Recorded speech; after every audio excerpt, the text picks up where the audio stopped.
오늘 우리에게 주신 하나님의 말씀은 요한계시록 16장 1절에서 11절까지 말씀입니다. 말씀을 봉독하겠습니다. 또 내가 들으니 성전에서 큰 음성이 나서 일곱 천사에게 말하되 너희는 가서 하나님의 진노의 일곱 대접을 땅에 쏟으라 하더라.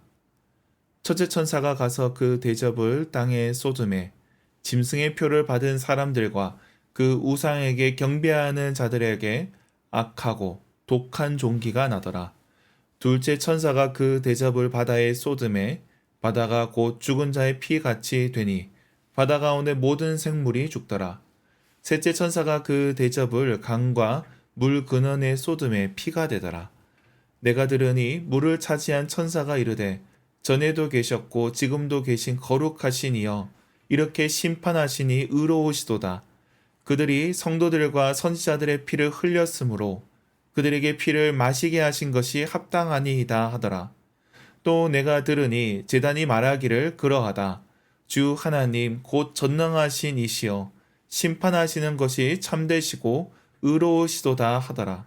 넷째 천사가 그 대접을 해에 쏟음에 해가 권세를 받아 불로 사람들을 태우니 사람들이 크게 태움에 태워진지라.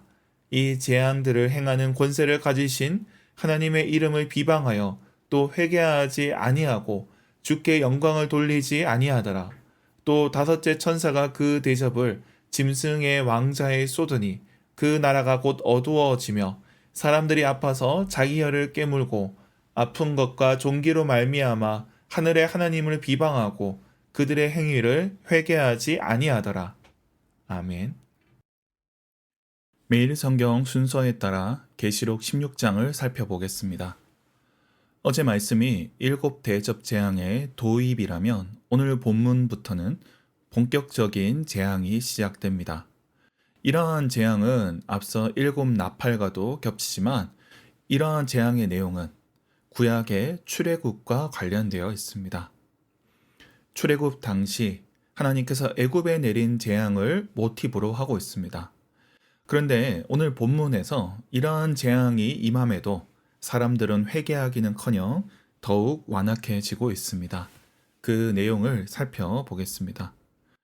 오늘 본문의 천사는 진노가 담긴 대접을 받아 땅에 쏟습니다.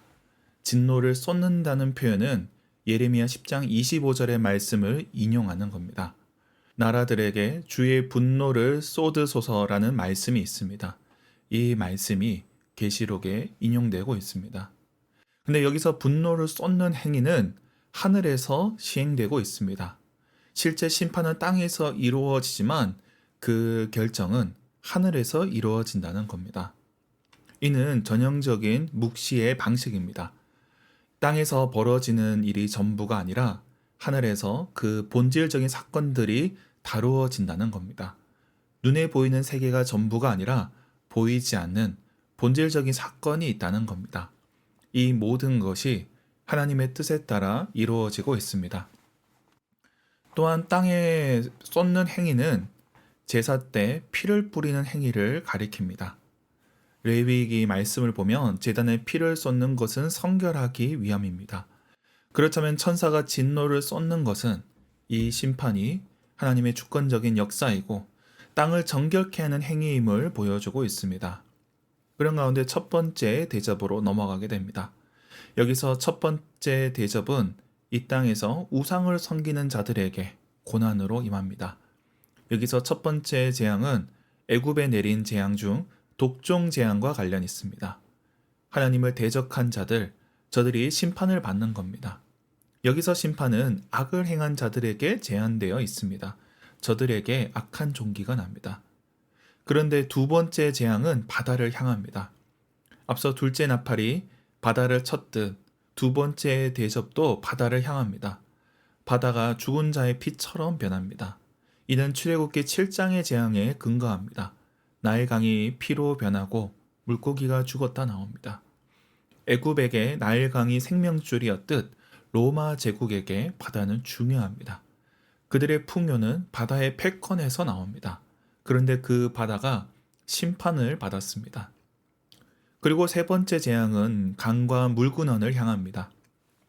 이 재앙도 나일강에 대한 심판과 관련이 있습니다. 물근원에 대한 심판은 그들의 생명과 풍요에 대한 심판입니다. 5절과 6절에 물에 대한 심판을 설명하는데 이는 성도들과 선지자들의 피를 흘렸으니 그 피를 마시게 한다는 겁니다. 여기서 피는 성도들의 죽음뿐만이 아니라 그들이 겪는 고난을 포함합니다. 피를 마신다는 것은 죽음뿐만 아니라 모든 종류의 고난을 뜻합니다. 그런데 여기서 첫 번째 재앙이 우상 숭배자들에게 향했다면 두 번째, 세 번째부터는 모든 사람에게 향하고 있습니다. 그리고 네 번째 천사로 넘어가게 되면 해의 권세를 받아 사람들을 불로 태웁니다. 앞서 계시록 7장 16절에 해나 아무 뜨거운 기운에 상하지도 아니하리니 라는 말씀이 나옵니다.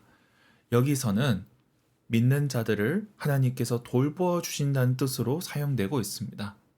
그런데 넷째 재앙에 불로 태운다는 것은 이제 이 땅에 있는 자들이 하나님의 돌보심을 경험하지 못한다는 겁니다.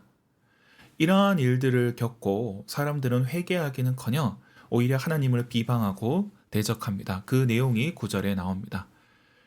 그리고 10절에 다섯째 천사가 대접을 짐승의 왕자에 붓습니다. 그 결과 나라가 어두워지는데 이 내용도 출애굽기에 근거합니다.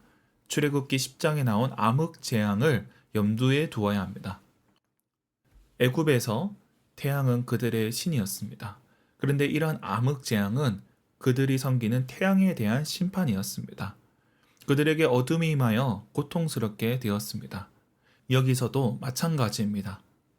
하나님을 대적하는 자들에게 어둠이 임하여 저들이 고통스럽게 됩니다. 그러나 11절에 그들은 행위를 회개하지 아니하더라는 말씀으로 마무리되고 있습니다. 이처럼 계시록은 경고의 말씀을 전하지만 사람들의 마음은 더욱더 완고해져서 회개하지도 않고 더욱더 악을 행합니다. 이는 출애굽 당시의 바로와 같습니다. 바로도 거듭되는 재앙에 회개하지 않습니다. 온 나라가 재앙에 무너져 내릴 때에도 오히려 그 마음이 완고하고 완악해져서 하나님을 대적합니다. 그런데 마지막 때의 세상 나라도 그렇습니다. 하나님 경고를 듣지 않고 오히려 자신들의 욕심을 이어갑니다. 끝없이 하나님을 대적합니다. 회개하지 않는다는 겁니다. 오늘날도 그렇습니다. 경고를 들어도 움직이는 사람은 몇 되지 않습니다. 하나님께서 이 시대를 향해 말씀하셔도 오히려 완고하여 듣지 못한다는 겁니다. 그런 완고함, 완악함이 더 큰 심판으로 향하게 합니다. 그러므로 우리는 이 시대를 분별하고 하나님의 경고를 들어야 합니다. 우리 마음이 부드러워져야 그 말씀을 들을 수 있습니다. 그러므로 하나님께 열린 마음으로 서야 합니다. 이 시대 가운데 하나님의 말씀에 귀 기울이며 순종할 때 더 큰 환난을 피하게 될 것입니다. 겸손한 마음으로 주님 앞에 서는 저와 여러분이 되길 주님의 이름으로 축원합니다. 기도하겠습니다.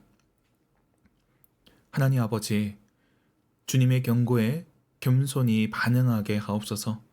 이 시대를 향한 주님의 말씀에 귀 기울이며 주님의 뜻을 이루어가게 하여 주옵소서. 재난의 시대 가운데 깨어있게 하여 주옵시고 이 시대를 향한 주님의 뜻을 구하며 겸손히 반응하는 자들 되게 하여 주옵소서. 기후위기로 많은 이들이 어려움을 겪고 있습니다. 더위로 고통받더니 이제는 갑작스러운 폭우로 어려움을 당하고 있습니다. 수해로 가족을 잃은 자들, 저들을 긍휼히 여겨 주옵시고 슬픔 당한 자들을 위로하여 주옵소서. 저들의 터전을 회복시켜 주옵소서. 위정자들을 위해 기도합니다. 위정자들이 부지런히 백성들을 돌보며 공적인 사명을 감당하게 하옵소서. 이 시대에 소외되고 외면당한 자들을 돌보며 공동체를 세워가게 하여 주옵소서. 우리 자녀들을 위해 기도합니다. 우리 자녀들이 믿음의 사람으로 자라가게 하여 주시옵소서. 이번 여름 수련회 성경학교들을 통해 주님께서 저들의 믿음이 자라게 하시고 하나님의 사람으로 커가게 하여 주옵소서.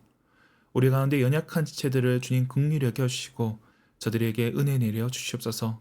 치유와 회복의 은총을 허락하여 주시옵소서. 오늘 우리의 일터와 가정을 복되게 하시고 주님의 은혜를 경험하게 하여 주옵소서. 감사드리며 예수님의 이름으로 기도드립니다. 아멘.